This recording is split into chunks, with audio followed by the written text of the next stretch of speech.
Last year I spent $3,377 doing a modification on my C5 Corvette and I ruined it in one summer. We're hoping we can find resolve for that $3,000 mistake, and we'll get there in a minute. But first we gotta install some carbon fiber fenders up front. And right after we install that new wide body up front, I got a freshly painted front bumper that we're gonna install to make this the coolest looking C5 Corvette that we possibly can. Now without wasting any more of your time, welcome to Performance on Wheels. My name is Austin, my dad Todd and I, we make all types of different car videos. Let's go get after it.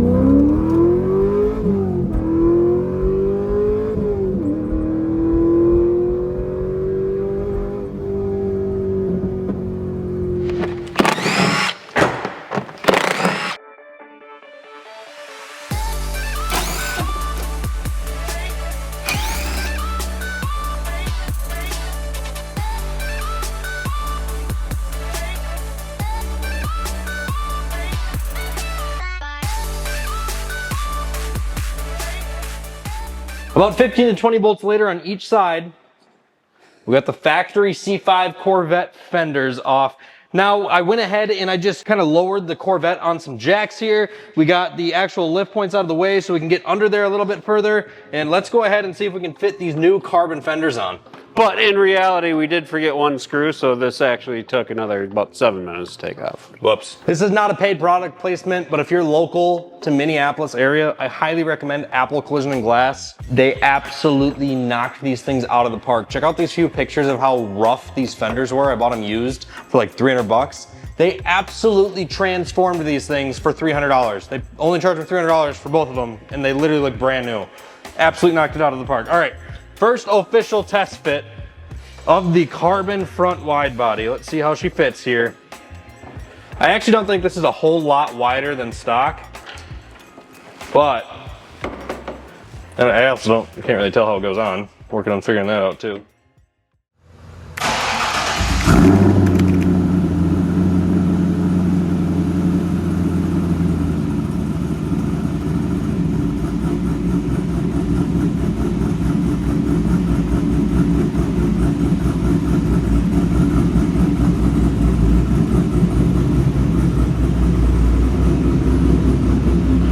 Fenders in front of the car was about the easiest part of this entire install.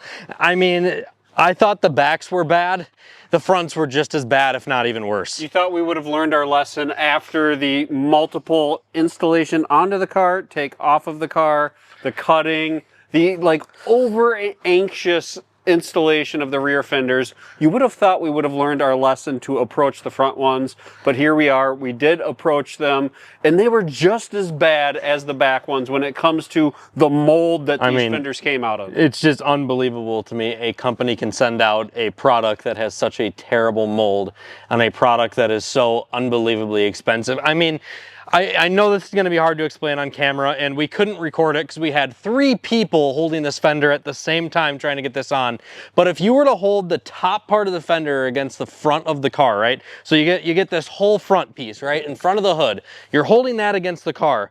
The bottom half of the fender is sticking vertically. It does not fit the body of the car. It does not go straight. So we had like probably 60 pounds of pressure to bend this panel into the car. Muscles flexing. And it did end up cracking on one side. I have no idea how the other side didn't crack. I'm gonna be astonished if it doesn't over time, but there's a lot of tension. I mean, the amount of tension that is on like 3 of the bolts in this fender, I'd be surprised if they don't take out somebody's knee at some point when they're walking by this thing. I'll walk you guys through the passenger side fitment of the carbon fiber fenders here quick. As you can see, just some of these lines are kind of weird on it too, but it doesn't look too bad. This looks about factory up front, but something that's interesting, right? So on our factory fender, we actually have this vent that sits about right here on the backside, but the opposite way, about like this, but upside down. You get what I'm saying, right?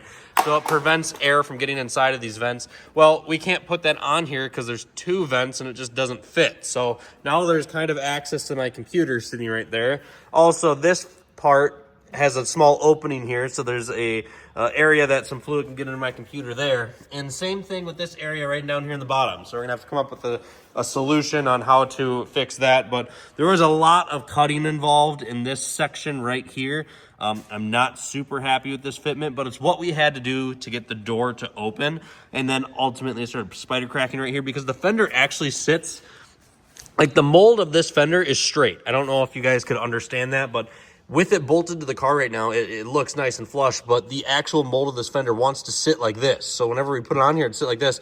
So the amount of pressure that's actually holding this thing on right now is insane, and it's putting so much stress right on this point. So I'm curious to see if it spider cracks more over time, but that's just kind of how it went, and there's nothing that we can do about it. There's the whole part where you actually have to drill all the holes as well. So there's no pre-drilled holes. You look at it next to a factory fender and it's like, oh yeah, I think that goes on the same car. Yeah, right. But when you start getting into the details of it, it's like, holy crap, we got a lot of work to do. So anyone that has a super clean C5 and wants to do front wide body or front carbon fiber fenders or back wide body, I highly recommend the rear, because the rear, there's actually some really good fitting companies. My buddy that we're gonna have a video coming up here pretty soon, he just got done doing a front and rear wide body on his. Okay. These are not wide body up front, they're just carbon. His front fenders are significantly worse fitment than these ones, and these ones are bad. But his back ones are flawless. He said he put them on in just a few minutes. So for anyone going into this thinking that their car will be just as clean as it is now, taking it apart and putting it back together, I can promise you it won't be. You're gonna be upset about body gaps, you're gonna be upset about panel gaps, but that's just the name of the game, unfortunately, when you're dealing with aftermarket parts for the C5. Taking the negativity out of the question, I was driving next to the Z06 today, going down the freeway, and if you don't look at those little details of this gap's a little bit bigger on that side. Quite honestly, we're the only ones that are ever gonna notice those gaps. Right, it looks absolutely insane driving down the road. It gets a lot of hoots and hollers from people, so it looks really good, but it is a pain in the butt. It's time to show off my potential $3,000 mistake. And technically it's not $3,000 anymore, but I did pay $3,000 last year to have this exact thing installed. This is a remote clutch bleeder. And the reason this is such a big deal is this is how you bleed the hydraulic clutch that's on the C5 Corvette. Now, typically you'd have to go pretty much under the car and drop a bunch of stuff to even get to the bleeder. But we went ahead and put a new clutch in this car last year. So pulled out the rear transmission, the rear diff, the torque tube, and that gives you access to basically the bell housing where the clutch is sitting. And inside of that clutch is the slave cylinder. The slave cylinder connects to this clutch bleeder. So the only access to this hose is at the slave cylinder. So what happened to this hose is, while I was on a road trip last year, it somehow managed to come out of being dangled around my master cylinder, and it drug on the ground for 5,000 miles, and it completely flattened itself in half on one side. Now it is very lightly holding fluid, but it is still leaking overnight, so this is not going to work. We're going to try to somehow repair this, whatever you call it, braided line, and if that doesn't work, well, I guess we're dropping the transmission, diff, torque tube again, just so we can repair this line. We really thought we were onto something when we tried to bleed it, and we got it to loosen, bleed, and then tighten.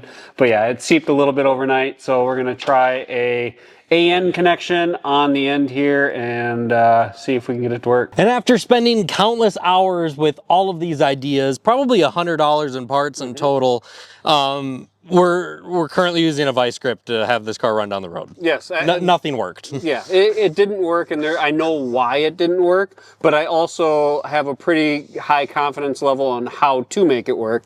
And ultimately what we were running into is, when we bought the AN connection, the barb that went into the inner housing of the braided line, it was too small. Because whatever the company, like it's a one-off braided line. So the AN connectors were just a little bit too small to go into it. And then we went and got barbs from just a hardware store, and they were a little bit too big. So I think we can come up with a great solution on how to make it work. I just need to lay it plain and simple out there. This is just anyone who has a clutch bleeder, just go out to your garage right now and zip tie the thing to something. Just secure the thing in the first place. I mean, that would be a great idea. But being the stubborn guy in the garage, like, I want to figure this out. There has to be a solution. You want to figure it out, and you're trying to avoid the 10 hours of labor to dropping the torque tube and that whole bit to fix the $40 line. But ultimately, we have some very smart, like, older people that have careers of engineering and careers of farmers. Like, you have to make things work. And the solution of taking safety wire and wrapping that around, holding the barb in place was quite fantastic. Like, I never would have thought of that on my own. It was a good tool to have in the toolbox nonetheless, but ultimately we were still having some dripping because we didn't machine the barb down properly. We know the steps to take to maybe seal the deal, but Austin, we cut the line back so far now that we're halfway down to the header. Attempt, cut. Yep. So we're like down to the header at this point with the bleeder line. So I don't know if we have much slack left, but the vice grips works great. It really does. It's so stupid. What a stupid mistake. I mean, that right there is my $3,000 mistake that we made on the Corvette. The reason I'm calling it a $3,000 mistake is that's what I paid to have it installed last year, along with the clutch and everything else.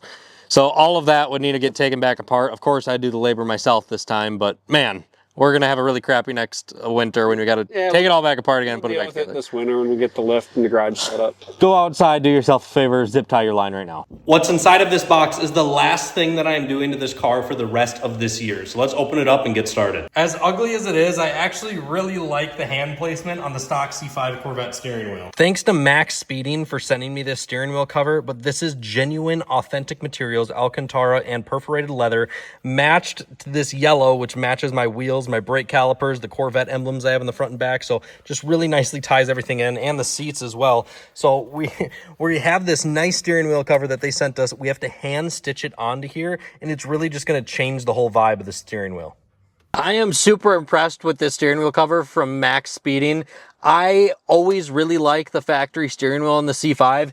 One, it's super ugly, which is something that I don't like about it, but two, the overall points that you grab it for track days on autocross, I've always thought are fantastic. Like, I genuinely think this is amazing steering wheel in the hand, the layout of it. So I like the factory steering wheel, and some of the aftermarket wheels for this car, I just think get too big and bulky, but I just like the factory thickness, and this steering wheel cover fixed everything I didn't like about this wheel. I need to get a new airbag cover still because mine is a little scratched up from the previous owner, but my goodness, this adds that yellow element that I had accented around the entire rest of the car. It adds this sweet Alcantara material and this leather that I got to pick all of the materials of. So huge fan of this Max Speeding steering wheel cover. If you guys are interested, be sure to use our code that's up on the screen right now, and you guys can get yourself 15% off of your own wheel.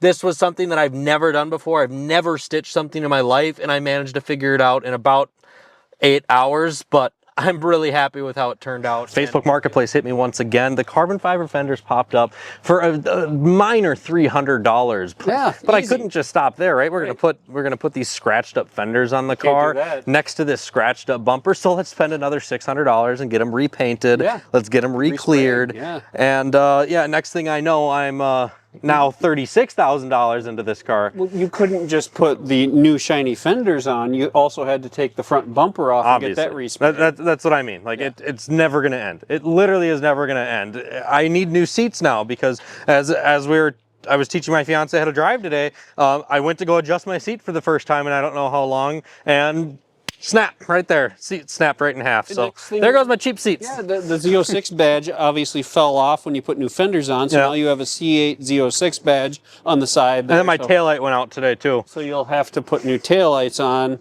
And the other thing is eventually it's not going to be enough power, so then there's going to need to be a supercharger on. So I'm just trying to figure out when this is going to end. It won't. Okay. It never will. This car is an ongoing project that will never end. But the money doesn't matter to me in this car. I just keep stuffing more into it, but there's a good reason behind it. See, we just recently purchased this Nissan GTR, but I get back inside of this car after driving that one, or after driving other cars that cost 3, 4, 5 times as much, that are specifically new, modern, performance-driven cars, but none of them give me the same raw experience that this vehicle does.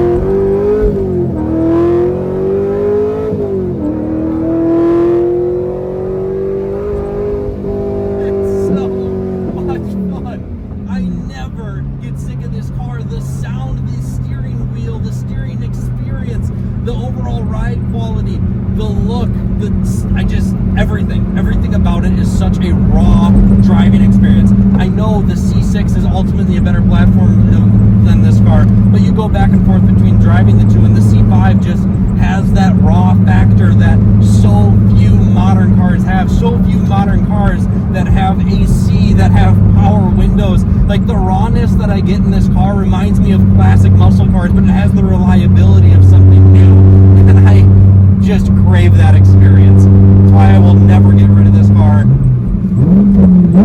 That's why I will always love this car.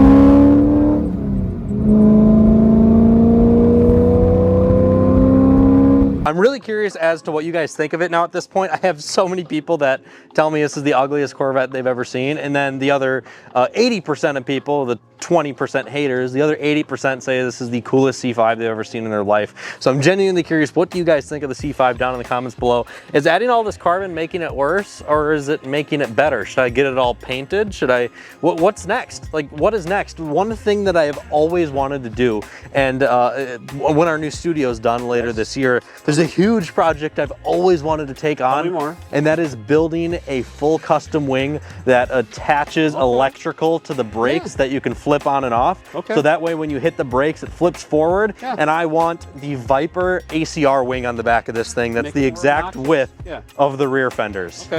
I've always wanted to make something like that.